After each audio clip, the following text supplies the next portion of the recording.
বাচ্চা যারা এখন অভিভাবক রয়েছেন তাদের খুব সেন্সিটিভ থাকতে হবে, খুবই কেয়ারফুল থাকতে হবে এখন বাচ্চা কাচ্চাদের নিয়ে। যারা স্কুল কলেজে পড়াশোনা করে, ছেলে মেয়ে ভাই বোনরা পড়াশোনা করে, তাদেরকে খুব সতর্কতার সহিত তাদেরকে দেখতে হবে। এখন বাংলাদেশের যে প্রেক্ষাপট, ছোটো ছোটো বাচ্চারা কিন্তু প্রেমে আসক্ত হচ্ছে, ভালোবাসা নামে বিভিন্ন নোংরা কাজ করছে। এটা যদি আমরা পরিবার থেকে এটা যদি আমরা তদারকি করতে না পারি, তাহলে কিন্তু অনেক বড় বিপদ এটার জন্য অপেক্ষা করছে। আরেকটা ব্যাপার হচ্ছে, এখন দেখেন যে ছেলেগুলো মেয়েদের পটায়, ওই ছেলেগুলো কিন্তু জানে এটা খারাপ, তারপরেও কিন্তু ওইসব কাজগুলো করে কেন? জাস্ট টাইম পাস করার জন্য।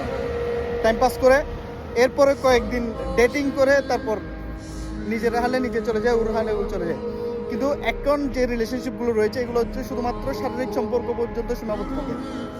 যদি তুমি ওকে বলো ওকে বিয়ে করে তোমার সংসার করতে, কিন্তু জীবনও করবে না, জাস্ট তোমাকে বুক করার জন্য যা করার, যত ধরনের পটানো আছে, যত ধরনের কথা বলার আছে সবগুলোও করবে। তাই খুব কেয়ারফুল থাকা দরকার। আর যারা অভিভাবক রয়েছেন তারাও কেয়ারফুল থাকা প্রয়োজন।